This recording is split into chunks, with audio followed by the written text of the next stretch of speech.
The Story of the World, History for the Classical Child. Volume 1, Ancient Times, from the earliest nomads to the last Roman emperor.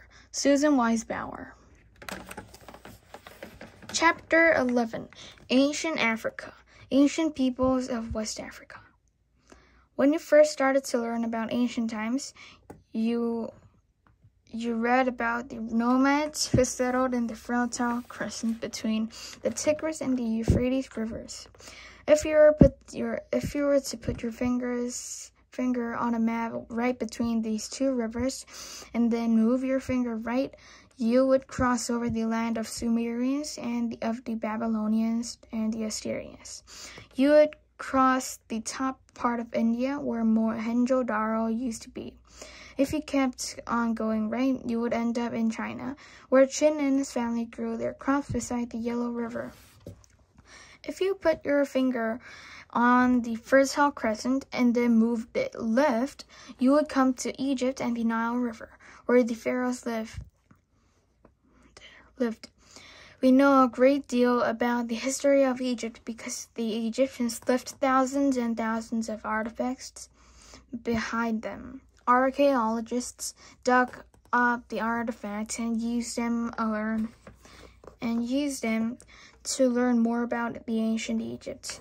And the Egyptians also left us writing on stone tablets. Historians read these tablets and wrote down the history of the ancient Egyptian Empire. But if you keep moving your finger down the Nile River, you will see that Egypt is only one small part of whole huge continent. This continent is called Africa. The people of Africa did not leave written records or thousands of artifacts behind them. So we don't know as much about ancient Africa as we do about ancient Egypt.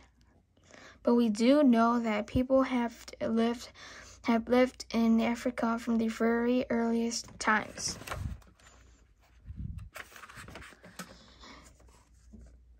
If you were to move your finger left from the Nile River, you would come to a huge sandy desert, the Sahara Desert. Today, the Sahara Desert is as hot and dry as the oven. The ground is cracked and parched. Sand drifts over the iron-hard ground in piles of huge drifts called dunes. The only water lies in oases, like little patches of land where water collects and a few scrubby palm trees can grow. Tiny villages sometimes settle in these oases. The people raise desert animals that don't need much water, sheep, camels, and goats. They eat the dates that grow on the palm trees. Sometimes one tree is owned by several families who share it. Life in the Sahara Desert is difficult and dangerous. But long ago, this part of Africa wasn't a desert. It was a green, fertile place full of water and trees. Rivers and streams used to run where rocky, dry valleys now lie.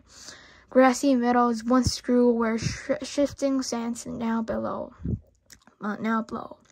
Herds of gazelles and antelopes roamed through the green plains. Fish, crocodiles, and hippopotami swam in the rivers, while cows and sheep lived in the forests. The people of Sahara were farmers. Just like those who lived in Fertile Crescent, they hunted wild animals and raised their own plants and animals for food.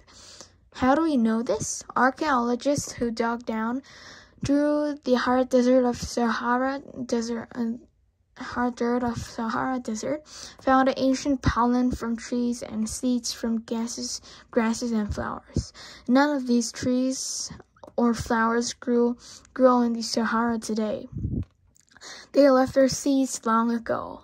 The archaeologists also found bones of animals that used to live in the Sahara, back when there was enough water for them. In one place, the people who lived in Saharan village had eaten a feast of turtle.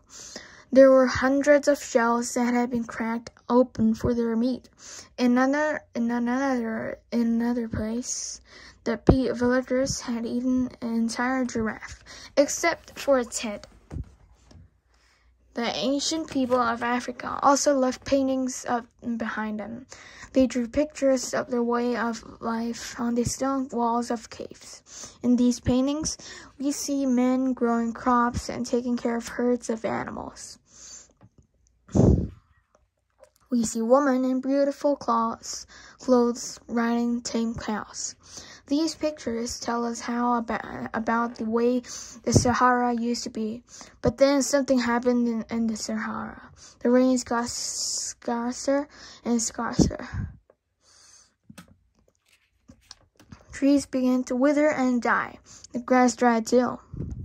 And the ground dried up until it was nothing more than dust and sand. The rivers stopped flowing and the streams disappeared.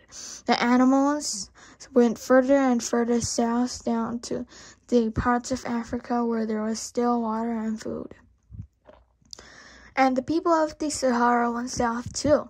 They traveled for weeks and weeks. They settled around the lakes and rivers in Central Africa and began new life. And above them, the Sahara turned into desert. From now on, Africa will be divided by the huge, dangerous desert. Up along the coast of the Mediterranean Sea, people from Mesopotamia and Egypt will settle down and live in the northern part of Africa. And down below the Sahara Desert, the people of Africa would live for centuries in peace, cut off from the rest of the ancient world by massive sands between them. Anansi and turtle. The ancient people of Africa didn't leave mummies or clay tablets behind them, but they did leave stories passed down from person to person. Anansi the spider is a favorite character of African storytellers. Anansi is a tricky spider who often gets his way, but sometimes he's outwitted. Here is a story about Anansi and his friend Turtle. It comes from the Yoruba people of Nigeria, a West African country that is just south of the Sahara Desert. In this story, Anansi is hungry, and he's looking forward to eating a good supper of yams. Yams are a little bit like potatoes, only rough and on the outside like coconut. The people of Africa have grown them in the ground for thousands of years. Anansi, the spider, was hungry. He had dug some of the farthest yams ever out of his garden, and had baked them carefully in his clay oven. Now they were ready to come out. The yams smelled wonderful, and he couldn't wait to dig in.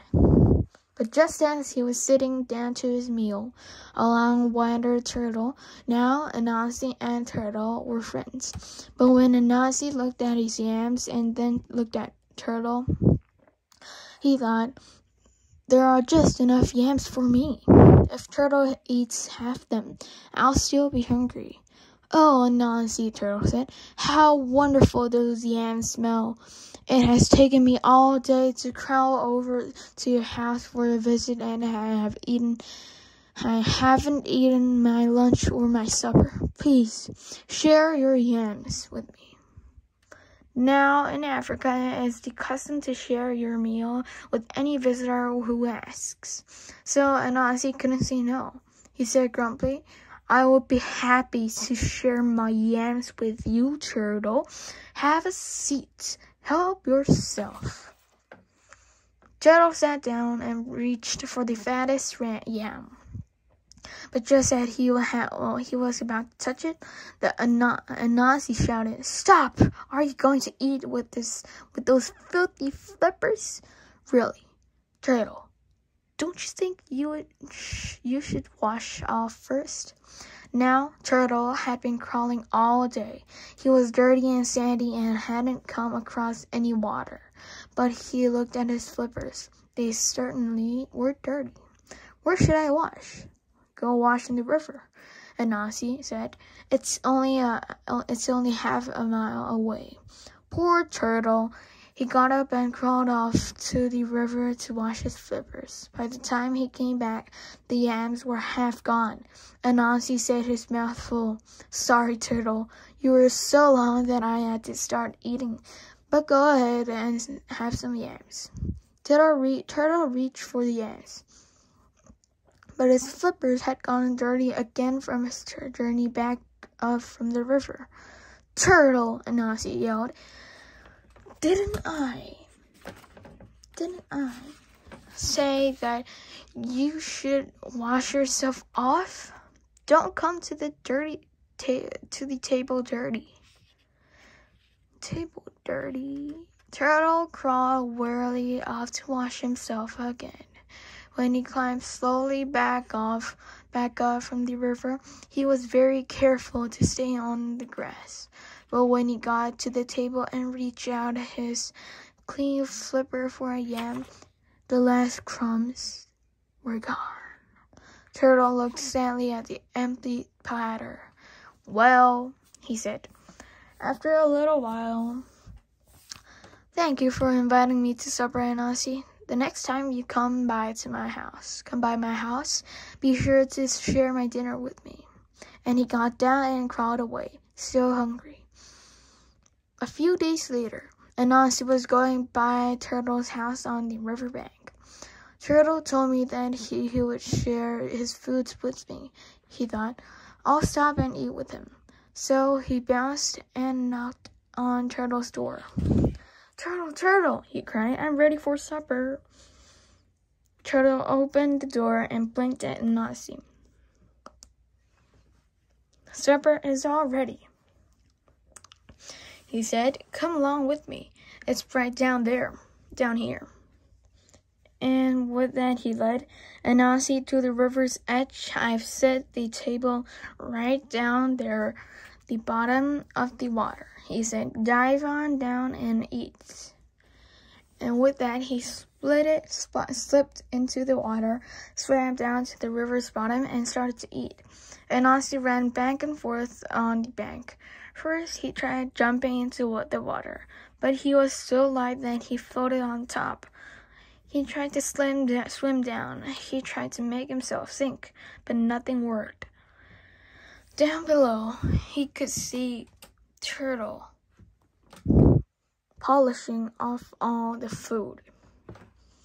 Finally, Anansi stuffed the pockets of his tiny jacket full of pebbles and jumped back into the water. He sank like a stone right down to the bottom, where Turtle was eating his way through a whole platter full of delicious food. Turtle pushed the platter over. Here, he said, have some. First, Anansi, take off your jacket. It's so rude to wear a coat at the table. Anansi took off his jacket, and as soon as it was off his shoulders, he popped right back up to the surface of the water.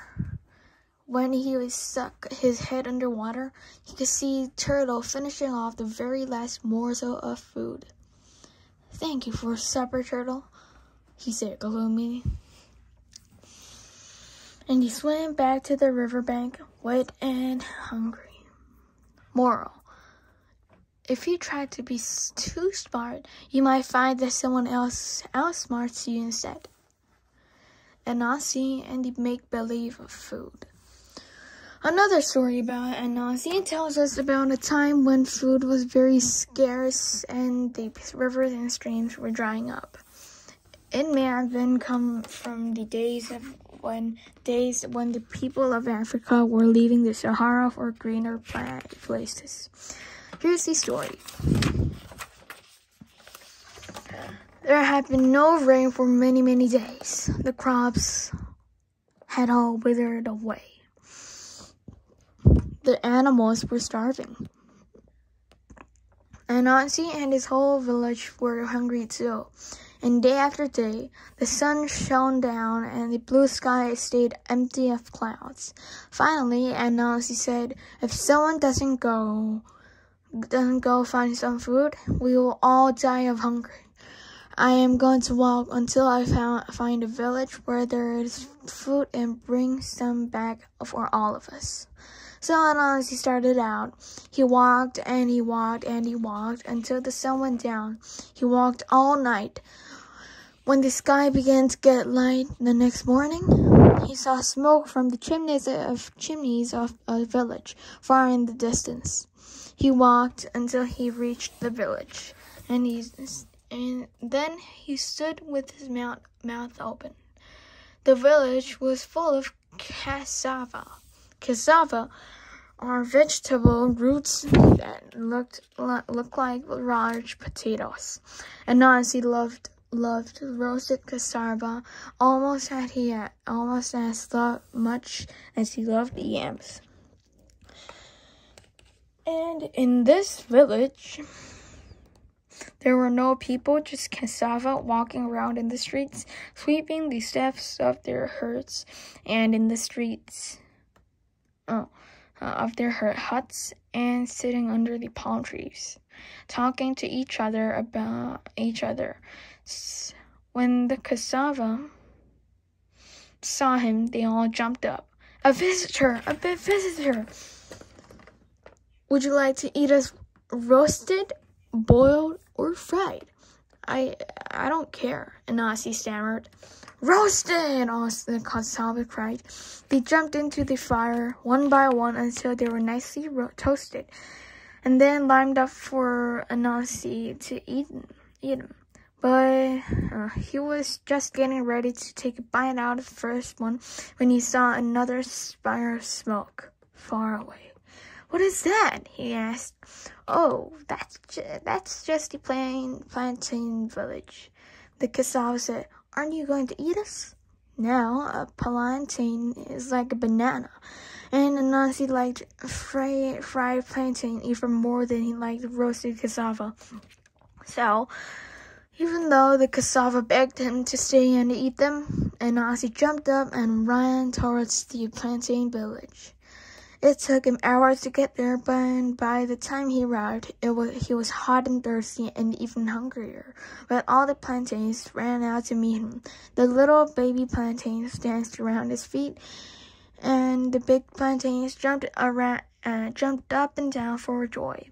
"How would you like to eat us?" they asked. "Roasted, boiled, or fried?" "Any way you want," Anansi cried. "Fried!" the plantains shouted. So they jumped into a big pot of oil, one by one, and lined up to be eaten. But just as Anansi was getting ready to sink his teeth into the first one, he saw another spire of smoke far off in the distance. "What's that?" "Oh, that's just the rice village," the plantain said. "Aren't you going to eat us?" Now, if there was one thing that Anansi liked even more than roasted plantain, it was a big bowl of boiled rice. So, even though the plantains begged him to stay and eat them, Anansi got up and began to walk towards the rice village. By the time he reached it, the sun was setting. He was so hungry that he grabbed the first little pieces of rice who ran out to meet him and started to eat them raw. But the other rice grains squeaked, No, we'll cook ourselves." "How would you like to eat us? Roasted, boiled, or fried?" "Any way you like," Anansi moaned. "Just feed me." "Boiled," the rice shouted. So the rice grains threw themselves into a big pot of boiling water and climbed out into a bowl. Just as Anansi was getting ready to plunge his hand into the bowl, he saw one more spire of smoke. "What's that?" he asked. "We don't know," the rice grains shrilled at him. "Just eat us." But Anansi thought, each village has been better than the one before. If I can get to that village, I'll get to eat something even better than rice. So he left the bowl of rice and ran towards the strange village. It was nighttime when he got there. He ran eagerly into the center of the town and stopped. It was his own village, and there was no food anywhere to be seen. And Ozzy fainted. When he woke up, the people of his villages were all gathered around him. "Here," they said, "we boiled a fishbone and made you some fishbone and water soup. It's all we have. Where have you been?" And Ozzy told them all about Cassava Village, the Plantain Village, and the Rice Village, but no one could ever find those villages again. What do you think the moral of this story is? Maybe it is, don't be greedy, eat whatever you're given. The end of chapter 11.